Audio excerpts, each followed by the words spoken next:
नमस्कार, मी मनीष कटारिया माय महानगरमध्ये आपलं स्वागत. समाजामध्ये अशा काही व्यक्ती असतात ज्या आपल्या मनाशी एक खुणगाठ बांधतात की आपल्याला आयुष्यामध्ये नेमकं काय ध्येय गाठायचं आहे. मग ते ध्येय गाठत असताना त्याच्यामध्ये यश येवो अथवा अपयश येवो याचा कोणताही विचार न करता केवळ आपलं ध्येय हे डोळ्यासमोर ठेवून अशा व्यक्ती ह्या कार्यरत असतात. आणि अशाच व्यक्तींना माय महानगरच्या वतीनं नाशिक आयकॉन या पुरस्कारानं सन्मानित करण्याचा निर्णय आम्ही घेतलाय. त्या व्यक्तिमत्वांपैकीच एक व्यक्तिमत्व आज आपल्यासोबत आहे, ज्यांचं नाव आहे सर्जेराव उगले साहेब. उगले साहेबांचं वैशिष्ट्य म्हणजे त्यांनी सुरुवातीपासूनच आपला स्वतःचा एक व्यवसाय करायचा असा एक निश्चय केला आणि त्या दृष्टिकोनातून त्यांनी पाऊल टाकायला सुरुवात केली. आणि आज जर बघायचं झालं तर त्यांचा जो यशाचा जर आलेख आपण पाहिला तर एक गव्हर्नमेंट कॉन्ट्रॅक्टर म्हणून त्यांनी अतिशय सुंदर असे कामं सिन्नर तालुक्यामध्ये केलेली आहेत आणि अनेक कामं त्यांची सुरू आहेत. आज ते आपल्यासोबत चर्चेसाठी स्टुडिओमध्ये उपस्थित आहेत. उगले सर, स्वागत आहे तुमचं माय महानगरमध्ये.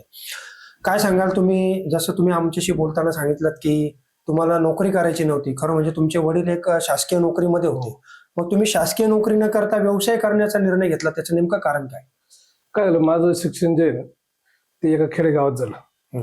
आणि त्यावेळेस मी जेव्हा शिक्षण घेतलं त्यावेळेस खूप अशी माहिती नव्हती का, खूप त्यावेळेस आता जसे कोर्स वेगवेगळे कोर्स आहे, आता तर त्यावेळेस वेगवेगळे कोर्स नव्हते असे. आम्हाला फक्त एवढंच माहित होतं का 10वी करायची, 10वी नंतर 12वी करायची, 12वी नंतर ग्रॅज्युएट करायचं, इथपर्यंतच माहित होतं. पण मग माझ्या डोक्यात असा विचार होता की ग्रॅज्युएट करून काय करायचं. मला आमच्या वेळेस 10वी पास झालं, एका झटक्यात पास झालं, तेवढंच मार्क कोणी विचारित नव्हतं आम्हाला. फक्त पास झालं की एवढं, पहिल्या प्रयत्नात पास होणं आवश्यक होतं, तेवढंच होतं. मग मी विचार केला आपलं शिक्षण एवढंच करून काही होणार नाही, पुढे नोकरी लागणार नाही, त्यापेक्षा सुरुवातीपासून व्यवसाय करणं एवढंच एक माझं उद्दिष्ट होतं. नोकरी करायची नाही, मला फक्त व्यवसायच करायचा. तुम्ही सुरुवातीपासून म्हणजे 10वी नंतरच ठरवून घेतलं? हो, 10वीला मला. पण मग वडील तुमचे कोणत्या सेवेमध्ये होते, कोणत्या डिपार्टमेंटला? जिल्हा परिषद होती एमआयला, नाशिकमध्ये. हो. अच्छा, मग तुम्ही सुरुवात कशी केली? म्हणजे तुम्हाला व्यवसाय करायचा, पण कोणता व्यवसाय करायचा हे ठरवलं होतं का? नाही, मी ठरवलं नव्हतं, पण वडिलांनी अचानक एक ट्रॅक्टर घेतला होता जुना, आणि ते दुसरे माणसं ड्रायव्हर ठेवून ते चालवत होते ते. पण मी जेव्हा 10वीला मला मार्क कमी पडले, नंतर 11वी 12वी केली, वडिलांनी मला ITI टाकलं. मी ITI पण पूर्ण केला, पण मला त्याच्यात जास्त इंटरेस्ट नव्हता. मग मी काय केलं, वडिलांना सांगितलं मला एक जुना ट्रॅक्टर हा विकून टाका आणि मला एक नवीन ट्रॅक्टर घेऊन द्या, मी त्या ट्रॅक्टरवर सुरुवात करतो. अच्छा. वडिलांनी माझ्यावर विश्वास ठेवला, मला नवीन ट्रॅक्टर घेऊन दिलं एक. आणि त्या ट्रॅक्टर पासून मी सुरुवात केली, ते आजपर्यंत मी. वडिलांचा विश्वासार्थ ठरवला. हो.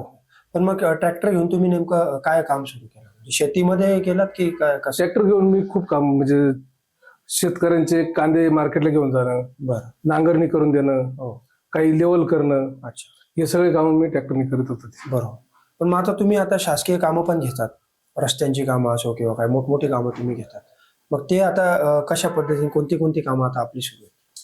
काय झालं, हे सगळं करत असताना वडील सर्व्हिसला होते. वडिलांना एक संजय खैरनार म्हणून शाखा अभियंता आले आणि ते आर्ट ऑफ लिव्हिंगचे टीचर होते. Art of लिव्हिंगचे.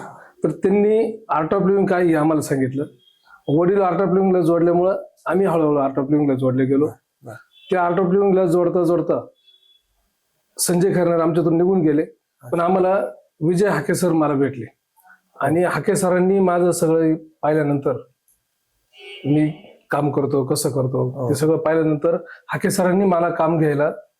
माझ्या प्रवृत्त म्हणजे प्रेरणा तुम्हाला त्यांच्याकडून, मार्गदर्शक तुमचे ते होते असं म्हटलं तरी. मार्गदर्शक, या ठेकेदारी व्यवसायामधले मार्गदर्शक जर म्हटलं तर विजय हाके सर आणि AK पाटील साहेब. अच्छा, त्यांच्या मार्गदर्शनाखाली तुम्ही सुरुवात. पण सर, तुम्ही जसं म्हटलं की व्यवसाय करायचं हे तुमच्या म्हणजे तुम्ही निश्चित केलेलं होतं, पण आजकाल व्यवसाय करणं म्हणजे जोखमीचं काम मानलं जातं की व्यवसायामध्ये अनेक आव्हानं असतात, अनेक चढउतार बघायला मिळतात. तसे तुम्हाला कधी आले का?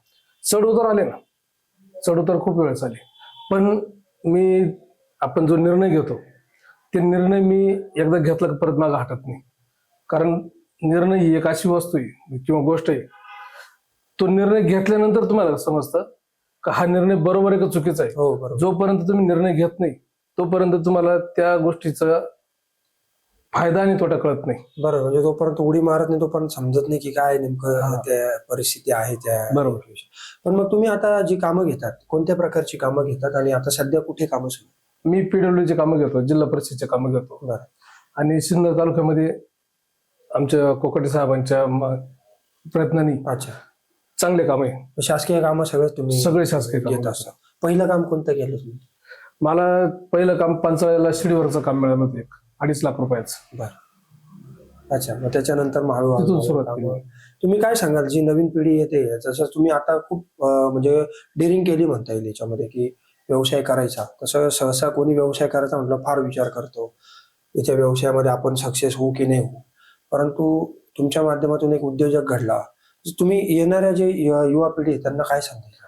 नवीन पिढीसाठी सगळ्यात महत्वाची गोष्ट अशी की नवीन पिढीने आपल्या घरच्यांचा विश्वास संपादन केला पाहिजे, आई वडिलांचा, आणि आई वडिलांनी पण त्यांच्यावर विश्वास ठेवला पाहिजे. त्यांना एखादा निर्णय घेताना त्यांनी त्यांना सपोर्ट केला पाहिजे, तरच तो मुलगा सक्सेस होऊ शकतो. बरोबर. त्याचे आई वडिलांची आणि त्याच्या स्वतःची पण इच्छा असणं खूप स्वतःची. गरजेचं. जसं तुमची होती की नाही मला व्यवसायच करायचा, हा. भले वडिलांची शासकीय नोकरी जरी असली तरी तुम्ही सिन्नर तालुक्यामधून येतात. हो. तालुक्याच्या विकासातही तुम्ही आता या कामांच्या माध्यमातून हातभार लावला. कसं पाहता तुम्ही आपल्या तालुक्याच्या विकासाच्या दृष्टीने काय व्हायला हवं तुमच्या तालुक्यामध्ये?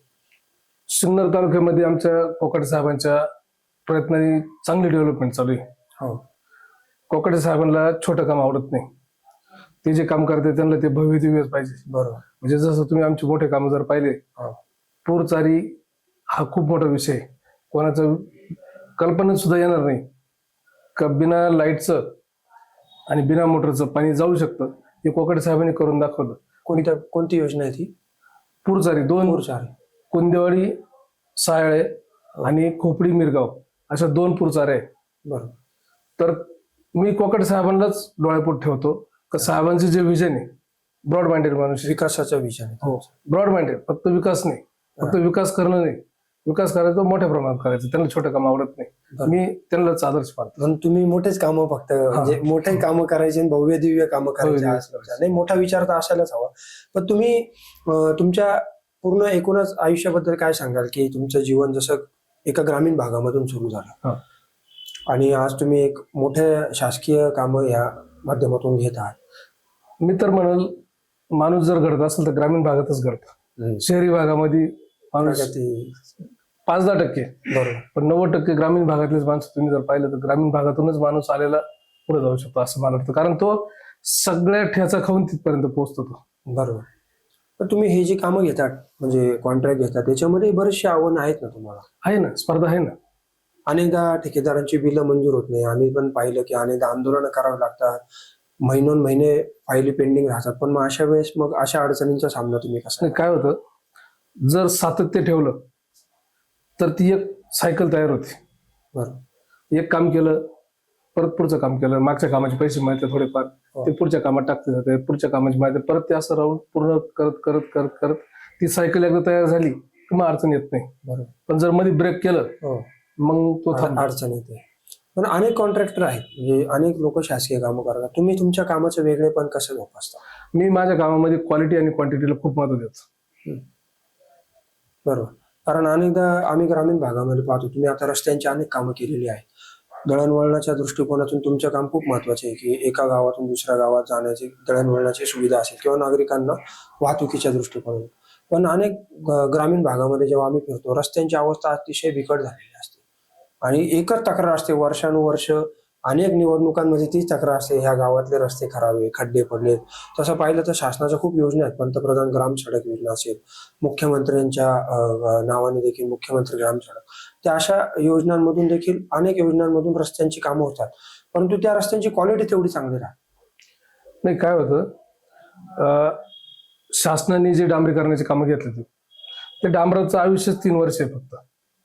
म्हणून आता शासनाने ठरवलं की सगळे कॉन्क्रीट रस्तेच करायचे. मॅक्झिमम जास्तीत जास्त जे काम आहे बरोबर ते कॉन्क्रीट रस्त्यांचे आता चालू आहे. हो. डांबराचं काय व्हायचं, पाऊस कमी जास्त झाला त्याच्यावर पाणी साचलं त्या रस्त्याला खड्डे पडतात.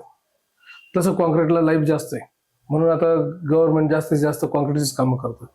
आणि मी स्वतः तरी मी काय विचार करतो, मला जर एखादं काम जर मी ओपन टेंडरमध्ये काम जर घेतलं तर ते काम करताना किंवा ते काम घेताना आणताना जे कोणी अधिकारी पुढारी जे काही प्रयत्न करतात शासन दरबारी, तर ते असे गेले एक कागद दिला लगेच काम मंजूर झालं असं नाही. त्यासाठी त्यांना खूप एफर्ट्स लावावे लागतात. मी तो विचार करतो की हे काम ह्या गावासाठी आलंय, ह्या गावाला किमान आपल्याकडून हो 4 वर्ष तरी सेवा मिळाली पाहिजे. चांगला दर्जा पण चांगला दिला चांगला पाहिजे. maintain व्हायला. मी तो दृष्टिकोन ठेवूनच काम पूर्ण करतो. निश्चितपणे. एक शेवटचा प्रश्न, तुम्ही येणाऱ्या पिढीला काय संदेश द्याल ज्यांना व्यवसाय करायचा आहे स्वतःचा आणि ज्यांना पुढे जायचे नोकरी न करता तुमच्यासारखाच व्यवसायाचे ज्यांनी दृष्टिकोन ठेवलाय त्यांना तुम्ही काय संदेश द्याल? त्यांनी निर्णय घ्यायला शिकलं पाहिजे. आयुष्यामध्ये निर्णय घेणं ही खूप मोठी गोष्ट आहे. खूप लोकांना निर्णयच घेता येत तिच्यात नाही. कस लागतो खरं म्हणजे, घ्यायचा की नाही घ्यायचा. अच्छा, निर्णय घेणं खूप महत्वाचं. हो.